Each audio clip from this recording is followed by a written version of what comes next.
जय जगन्नाथ नमस्कार प्रिय दर्शक बंधु मु ज्योतिषाचार्य प्रमोद कुमार पंडा आपण स्वागत करुच्ची आपण प्रिय चैनल आस्ट्रो कल्याण चैनल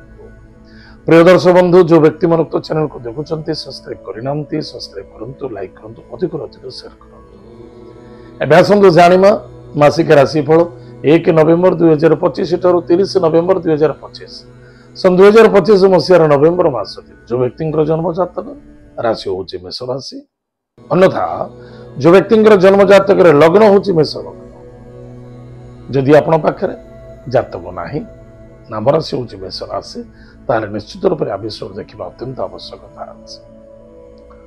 प्रिय दर्शक बंधु ताला जाना मेष राशि व्यक्ति मान प्रथमतः स्वास्थ्य केमिति मासटी कटिब ध्यान रखिए स्वास्थ्य ही संपद जदि स्वास्थ्य ठीक ना ताले दुनिया ठीक ना स्वास्थ्य प्रति ध्यान देवे गाड़ी घोड़ा को सावधान चलेबा बहुत आवश्यकता अच्छे केयरलेस मनोभावना जिद्दी क्रोध अशांति असंतुष्टता चिंताधारा डिप्रेशन भीतर को जीवा ऐसा ठीक नुहे या प्रति टिके ध्यान देवे कर्मक्षेत्र जबरदस्त सफलता देखा दब कर्मक्षेत्र उन्नति अच्छी एवं सफलता मध्य देखा दब ताहले कौन हम आपंकर कर्मक्षेत्र मालिक किए ना कर्मक्षेत्र मालिक ले शनिदेव जेहेतु शनिदेव आपंकर द्वादश भाव अच्छा जहाँ आपण कार्य करेंगे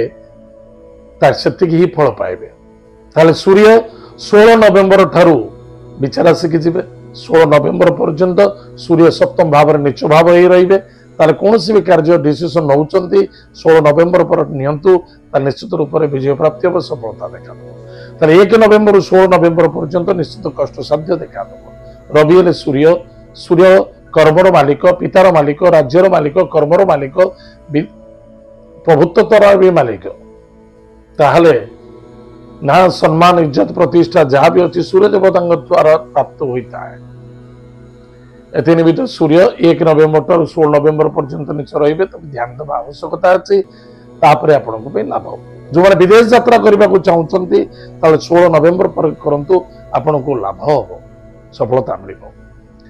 वाणिज्य वाणिज्य क्षेत्र में सफलता मिल प्रतिष्ठा देखादेव एवं उन्नति अच्छी विवाह दाम्पत्य मांगलिक कार्य सफलता देखादेव ताहले जो पिला माने विवाह हो पार नथिला माता पिता माने चिंतित रोते पिला माने चिंतित रोते निश्चित रूप से आपण सफलता होगा जाऊँगी सप्तम भाव में शुक्र उपस्थित एवं बुध मध्य अच्छी बुध विचार आसिक आगमन करेंगे मसरे कि सूर्य जेहेतु 16 नवेम्बर पर्यंत अच्छी निश्चित रूप से आम कर्तव्य हेला करवा ना चेष्टा प्रति चेष्टा करवा विद्यार्थी विद्यार्थी विद्या क्षेत्र प्रति यथेष्ट सचेतन रहा अत्यंत आवश्यकता विद्या क्षेत्र निश्चित किसी ना किसी त्रुटि रखिब बाधा आसब कष्ट आसब स्मरण शक्ति पर प्रभाव पकेब बा पाठ पढ़ा रुचि कमजोरी करे सावधान रे व्यतीत कृषि कार्य मध्यम फल देखा दब एत भल नुहे बात खराब नुहे ठीक ठाक अच्छी ए मास अधिक अधिक परिश्रम करने पड़ो टाइम टेबल परफेक्ट मेंटेन करने आवश्यकता अच्छी धन प्राप्ति योग एस धन प्राप्ति योग अच्छी धन प्राप्ति हम कार्य सिद्धि एवं सफलता देखा देव परिश्रम अनुसार यथेष्ट धन प्राप्ति अच्छी प्रिय दर्शक बंधु सावधान कौन रहा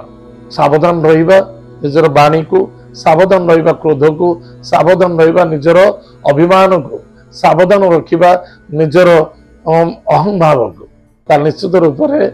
एसबू ठार दूरी रहिले आम यथेष्ट शांति सुख एवं समृद्धि मिले प्रिय दर्शक बंधु प्रतिकार हूँ प्रत्येक दिन प्रातः समय स्नानादि कार्य सारी भगवान सोमवार ठार शनिवार पर्यंत उशस्थ वृक्ष मूल जलगुड़ दान करंतु कौन से भिक्षुक को खाली हाथ घरे फेरतु ना किसी ना किसी खाद्य भोजन दान करंतु या द्वारा आपंकर मंगल हम सफलता देखा प्रिय दर्शक बंधु एत मेष राशि व्यक्ति मानक मासिक राशिफल आज तो समय जाइए कार्यक्रम आम ये रखुचु पुणी देखा आगे जय जगन्नाथ नमस्कार।